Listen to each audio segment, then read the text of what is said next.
Salut, salut, et oui, oh, il y a un oiseau qui vient me voir.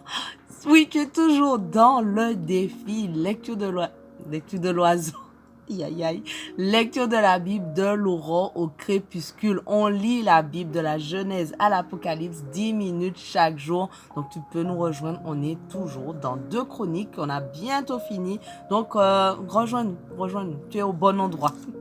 Merci Seigneur parce que ta parole nous fait du bien. Merci parce que tu nous parles à chacun vraiment personnellement, chacun dans notre situation différente Seigneur, mais tu viens nous parler et je veux te dire merci pour tous ceux qui sont avec moi. Merci parce que on est ensemble, on avance et merci Seigneur parce que tu nous permets de comprendre le passage du jour au nom de Jésus. Amen. 2 Chroniques 32, verset 12. N'est-ce pas précisément ce Dieu dont Ézéchias a fait disparaître les hauts lieux et les autels en disant aux habitants de Juda et de Jérusalem de rendre leur culte uniquement devant un seul autel et d'y brûler des parfums. Ne savez-vous pas que ce que nous avons fait, moi et mes ancêtres, à tous les peuples des autres pays, les dieux de ces nations ont-ils pu délivrer leur pays de mon emprise? De tous les dieux de ces nations exterminés par mes ancêtres, quels sont ceux qui ont délivré leur peuple pour que votre Dieu soit capable de vous délivrer? Maintenant, ne vous laissez donc pas tromper par Ézéchias et qu'il ne vous abuse pas de cette manière. Ne vous fiez pas à lui, car aucun Dieu d'aucune nation ni d'aucun royaume n'a pu délivrer son peuple de moi-même ou de mes ancêtres, et vos dieux ne vous délivreront pas davantage de mon emprise.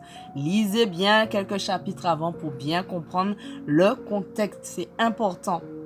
Les envoyés de Sennachérib continuèrent à parler contre l'Éternel Dieu et contre Ézéchias son serviteur. Sennachérib avait aussi écrit des lettres outrageantes pour l'Éternel, le Dieu d'Israël, dans lesquelles il le prenait à partie en disant « Pas plus que les dieux des nations et des autres pays n'ont délivré leur peuple de mon emprise, le Dieu d'Ézéchias ne délivrera son peuple de mon emprise. » Les envoyés crièrent d'une voix forte en hébreu à l'adresse des habitants de Jérusalem qui étaient sur la muraille afin de les effrayer et de les terroriser pour pouvoir s'emparer de la ville.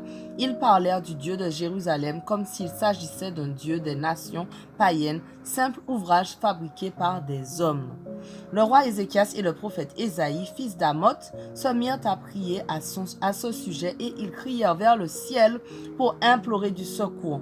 Alors l'Éternel envoya un ange qui extermina dans le camp du roi d'Assyrie tous les vaillants guerriers, y compris les généraux et les officiers, si bien que le roi retourna dans son pays tout confus.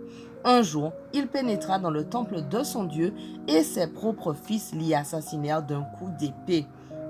C'est ainsi que l'Éternel délivra Ézéchias et les habitants de Jérusalem de Sennachérib, roi d'Assyrie, et de tout autre ennemi.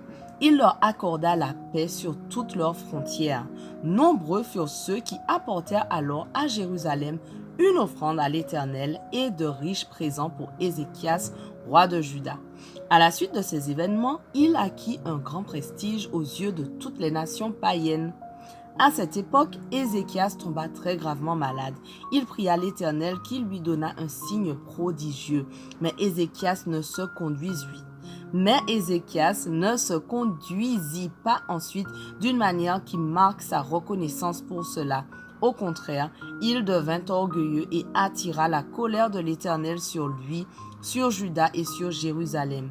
Alors Ézéchias s'humilia de son orgueil et les habitants de Jérusalem firent de même, de sorte que l'Éternel ne fit pas éclater sa colère contre eux du vivant d'Ézéchias. Ézéchias fut grandement comblé de richesses et de gloire. Il se constitua des réserves d'argent, d'or, de pierres précieuses, de parfums et d'aromates, de boucliers et de toutes sortes d'objets précieux. Il fit bâtir des entrepôts pour engranger les récoltes de blé, de vin nouveau et d'huile. Il construisit des étables pour toutes sortes d'animaux domestiques et aménagea des enclos pour ses troupeaux. Il édifia des villes et eut des troupeaux nombreux, du petit et de gros bétail, car Dieu lui avait donné d'immenses richesses. Ce fut aussi lui, Ézéchias, qui fit obturer l'issue supérieure des eaux de la source de Gihon et les canalisa plus bas vers l'ouest de la cité de David. Ainsi, Ézéchias réussit dans toutes ses entreprises. Cependant, lors de la visite des ambassadeurs, des dirigeants babyloniens envoyés pour s'informer sur le prodige qui avait eu lieu dans le pays, Dieu l'abandonna à lui-même pour le mettre à l'épreuve et savoir ce qui était réellement au fond de son cœur. On revient toujours au cœur. Eh oui. Les autres faits et gestes d'Ézéchias et ses actes de piété sont cités dans la révélation du prophète Ésaïe, fils d'Amoth, et dans le livre des rois de Juda et d'Israël. Ézéchias rejoignit ses ancêtres décédés et on l'enterra dans la partie supérieure des tombeaux des descendants de David.